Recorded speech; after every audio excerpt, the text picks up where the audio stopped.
muistat synnyn maailman, kun luoja omin käsin rakentaa. Jylhät vuoret meren raivoissa, kaikki lehdet puiden varjoissa. Kun avaat kirjan tää, saat nähdä alun elämää. Tää tarina on kaikkien tarina suurin kautta aikojen. Oota vain ja kuulla saat tarinan tän.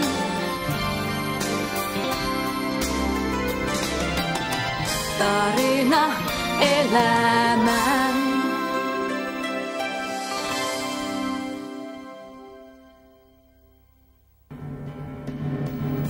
Se päivä oli hyvin surullinen, jolloin Babylonian kuningas joukkoineen piiritti Jerusalemin. Kuninkaan nimi oli Nebukadnessar. Hyökätkää!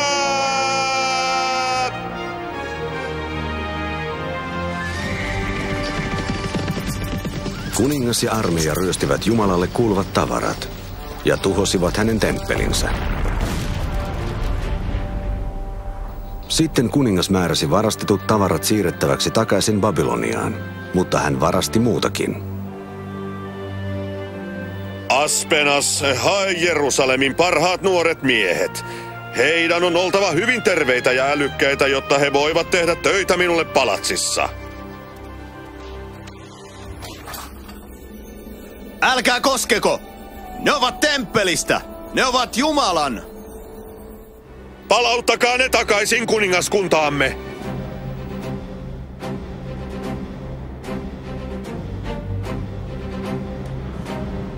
Niin Jumalan pyhät pikarit ja lautaset ja Jerusalemin parhaat nuoret miehet vietiin satojen kilometrien päähän, Babyloniaan.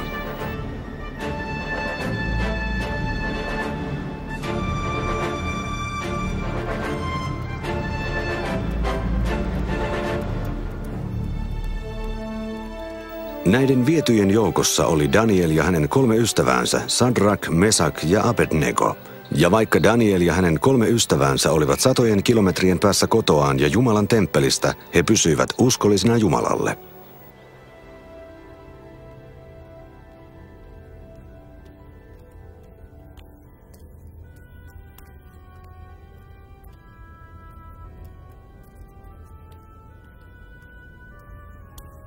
Opiskeletteko ahkerasti? Mahdotonta! Emme ikinä opi lukemaan ja kirjoittamaan kieltänne. Jumala oli Danielin ja hänen ystäviensä kanssa.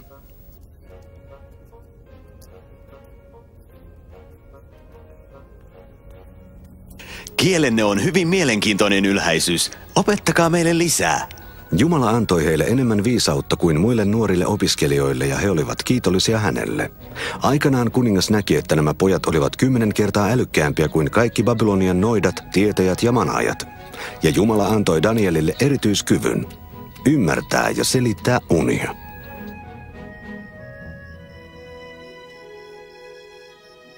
Sekin oli hyvä asia.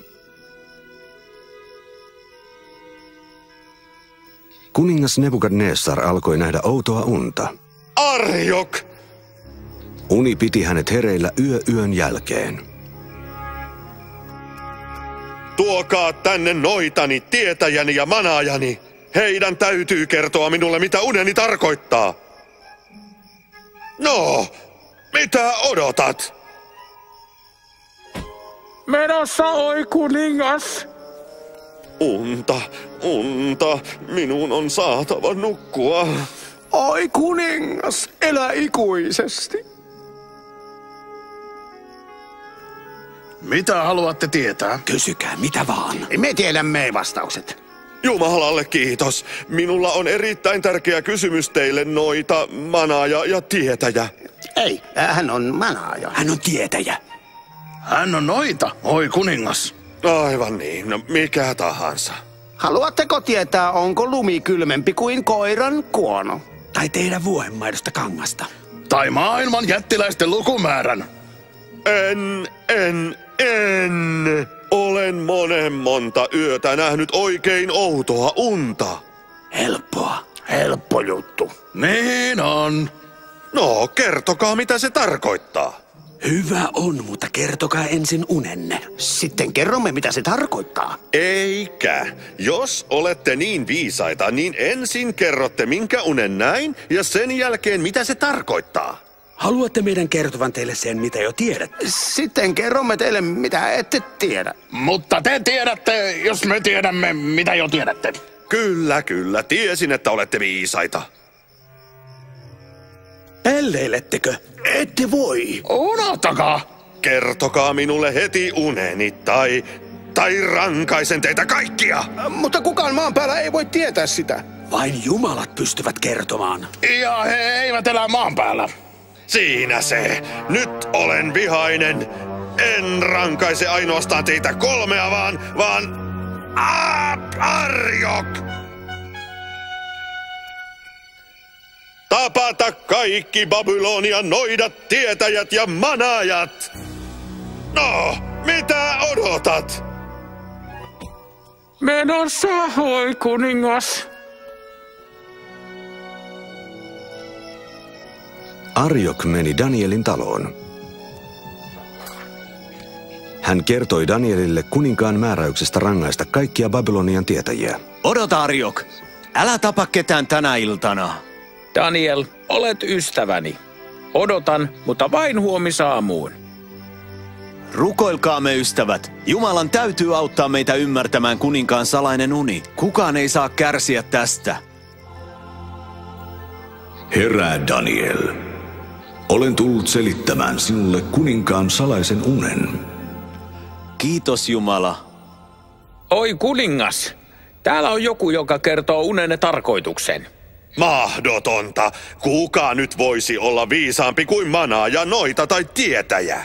Yksi Juudean siepatuista. Sinäkö voit kertoa unestani? Ei, en minä. Onko tämä vitsi, Arjok? Ei. Jumala taivaassa voi selittää kaikki salaiset asiat.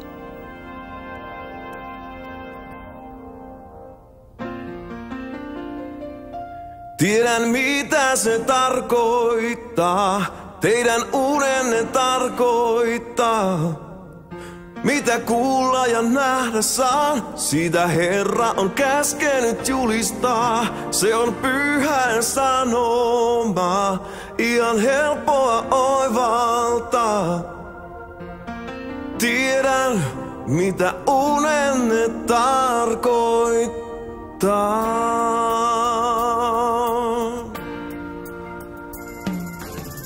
Oi kuningas Nebukadnesar, uskokaa mua on kunnia, kun saan tulla luoksenne tän kertomaan. Olen rukoillut Jumalaa ja tää saattaa kummalta kuulostaa, mutta unes viime öisen ymmärrän.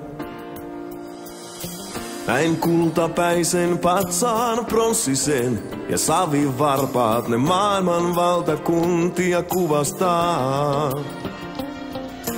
Kasvot kultaiset milloista ne tosiasioita toistaa. Ote ykköskuningas te päällä maan.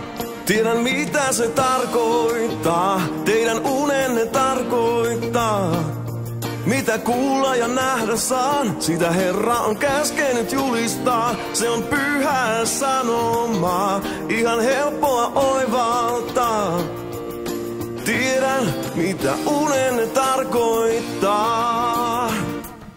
Kaatui patsas rymisten, jäi alle kivimassojen. Myös valtakunnat kaatuu aikanaan. Valtakunta Jumalan se kestää halki tulevan. Tää unen opetus on teille vaan. Tiedän mitä se tarkoittaa, teidän unenne tarkoittaa. Mitä kuulla ja nähdä saan, sitä Herra on käskenyt julistaa. Se on pyhä sanoma, ihan helppoa oivaltaa. Tiedän mitä unenne tarkoittaa. Tiedän mitä se tarkoittaa, teidän unenne tarkoittaa. Mitä kuulla ja nähdä saan, siitä Herra on käskenyt julistaa. Se on pyhän sanoma, ihan helppoa oivaltaa. Tiedän mitä unenne tarkoittaa. Herrani kertoi, mitä unenne tarkoittaa.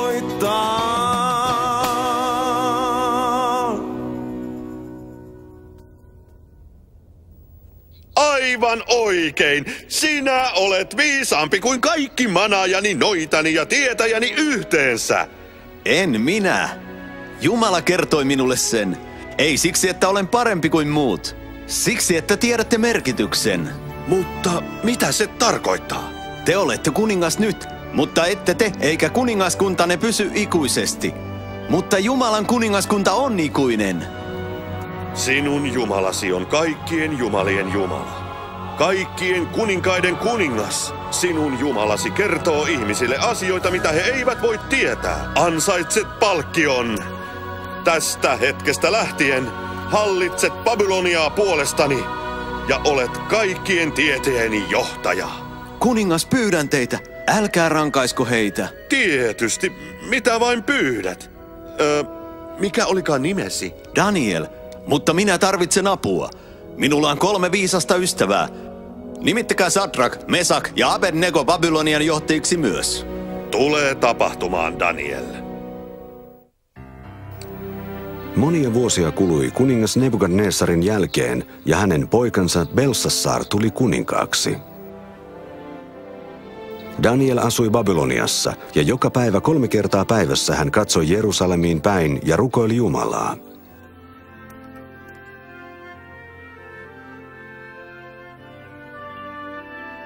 Niin monen vuoden jälkeen uusi kuningas Belsassar ei muistanut Danielia ollenkaan.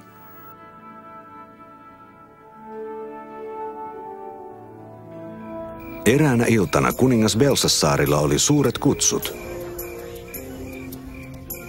Ajattelematon kuningas käytti astioita, mitkä olivat Jumalan talosta. Onko kaikilla hauskaa? Juomalla varastetuista pikareista hän loukkasi Jumalaa, koska hän uskoi vain vääriin kuninkaisiin, jotka on tehty kullasta, hopeasta, pronssista, raudasta, puusta ja kivestä. Kiittäkäämme Jumalia näistä ihanista juhlista.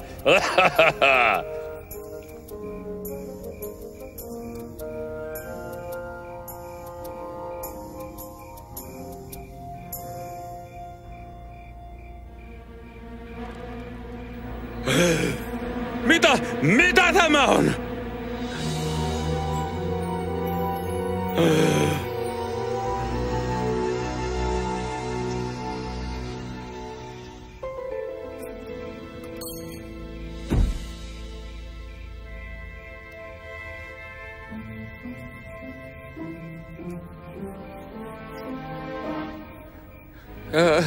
Manaajat, noidat, tietäjät, tulkaa tänne!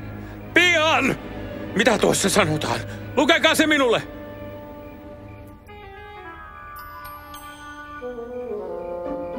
Moni meni tikkuperuna. Moni meni tikkuperuna. Kuulkaa! Kuka osaa lukea nuo sanat?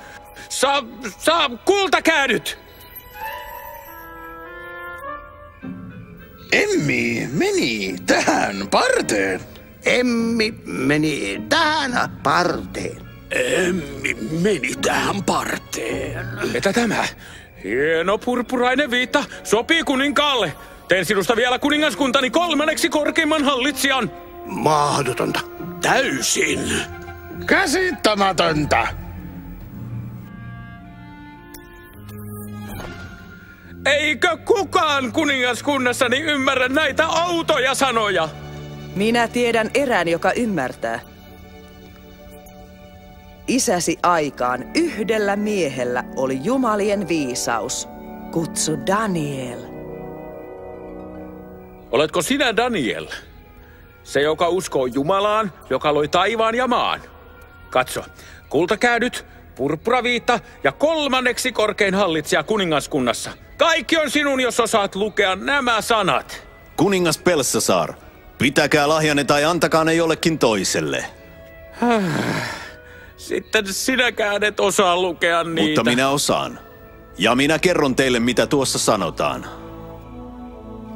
Isänne oli niin ylpeä, että menetti kuningaskuntansa.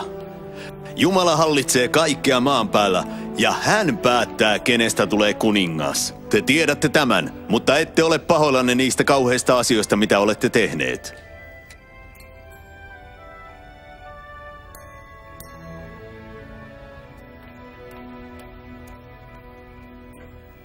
Tänä iltana käytitte hänen temppelistä varastettuja pikareita ja lautasia. Olette loukanneet Jumalaa. Jumala itse lähetti sen käden, mikä kirjoitti nämä sanat. Mene. Jumala on laskenut päivät kuningaskuntasi loppuun asti. Tekel, et ole tarpeeksi hyvä ollaksesi kuningas enää. Parsin, kuningaskuntasi annetaan toiselle kansalle. Daniel, tiedän, että puhut totta. Kuningas Belsassar piti sanansa ja antoi Danielille purppuraviitan ja kultakäädyt ja teki hänestä 3. korkeimman hallitsijan maassa. Mitä Daniel sanoi, toteutui jo samana yönä.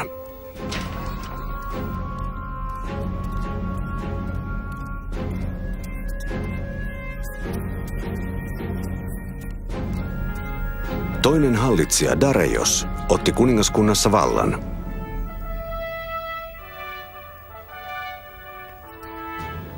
Uusi kuningas valitsi 3 miestä hallitsemaan kuningaskuntaansa, ja koska Jumala oli tehnyt Danielista hyvin viisaan, niin hän oli yksi 3.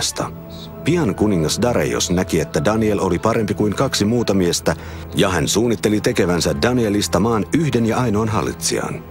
Tämä suututti 2 muuta miestä kovasti.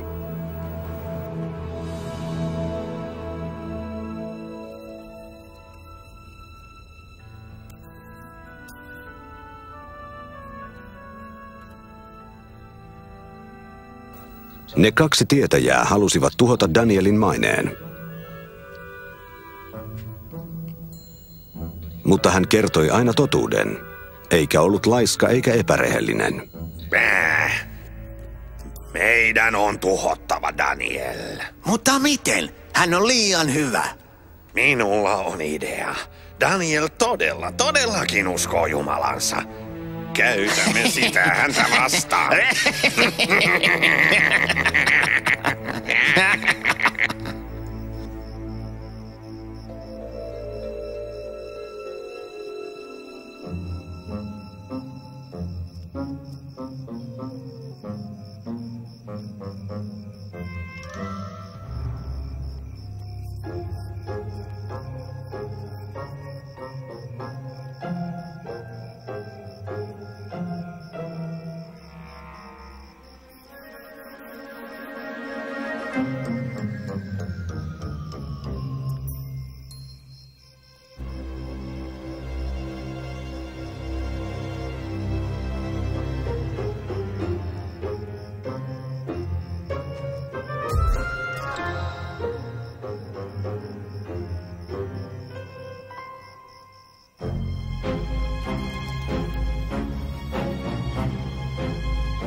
Se olen minä, Jumala, Daniel. Olin oikeassa. Daniel katsoo Jerusalemiin päin ja rukoilee 3 kertaa päivässä. Tämä suunnitelma toimii. Nyt kerron kuninkaalle. Hei, minun suunnitelmani. Minä kerron kuninkaalle. Et jos minä ehdin ensin. Mitä sinä?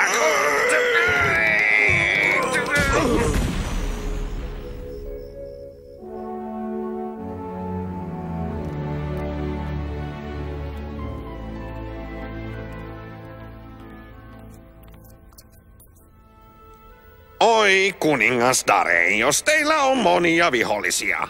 Ja me tiedämme, kuinka heidät löydetään. Pidetään yleinen 30 päivän loma. 30 päivän aikana kukaan ei saa rukoilla yhtään Jumalaa tai henkilöä, paitsi teitä. Pidän ajatuksesta. Tässä tulee paras osa. Jos he eivät rukoile teitä, Heidän täytyy olla vihollisia. ja me heitämme heidät leijonan luolaan. Kautta jumalien. Siis minun. Pidän tästä 30 päivän lomaa. Kyllä, hieno loma. Juhla vailla vertaansa. Täytyy kertoa Danielille.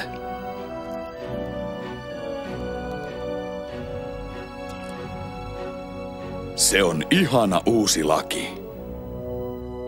Daniel kuuli uudesta laista, mutta hän oli yhä uskollinen Jumalalle. Hän rikkoo kuninkaan uutta lakia.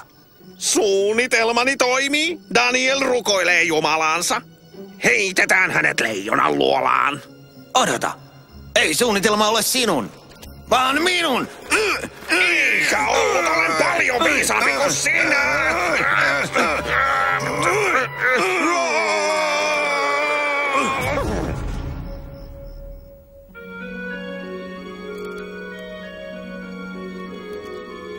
Oi kuningas Dareios.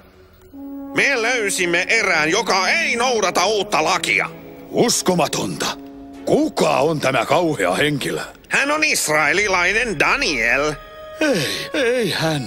Hän rukoilee 3 päivässä Jumalaansa aivan kuten hän teki ennen uutta lakia.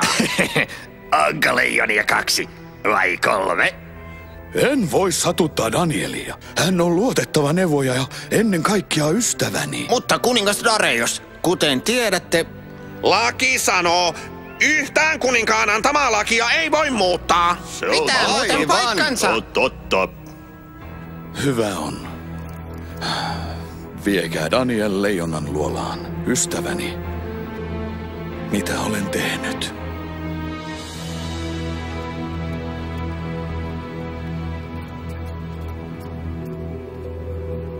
Olen pahoillani. En halunnut tätä. Olet aina ollut uskollinen Jumalallesi. Ehkä hän pelastaa sinut leijonilta. Älä huolehdi. En minä siellä yksin ole.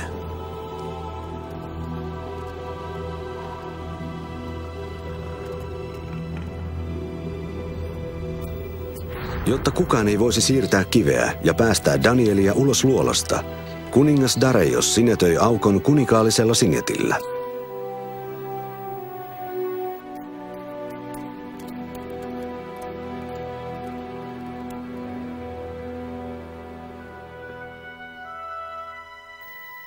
Kuningas Dareios ei nukkunut sinä yönä.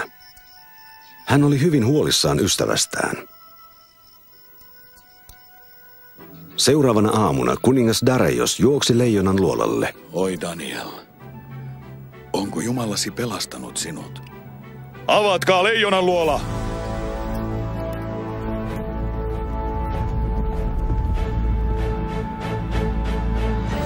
Mutta ei ollut mitään pelättävää. Olettepa ylhäällä aikaisin, kuningas. Daniel oli hyvässä kunnossa.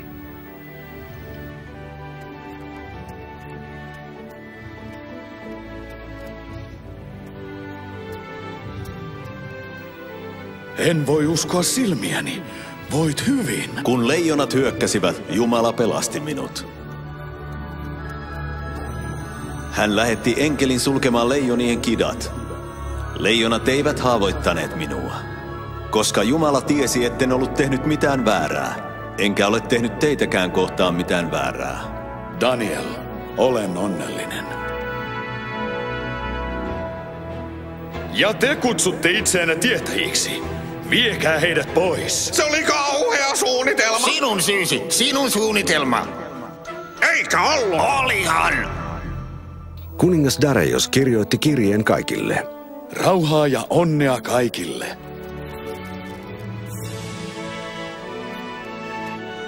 Tästä eteenpäin kaikki kunnioittavat Danielin Jumalaa. Hän on suurempi kuin mikään muu kuningas, koska hän käyttää ihmeitä ihmisten pelastamiseen ja suojelemiseen. Daniel jatkoi työskentelyään kuningas Dareiokselle ja pysyi aina uskollisena Jumalalleen.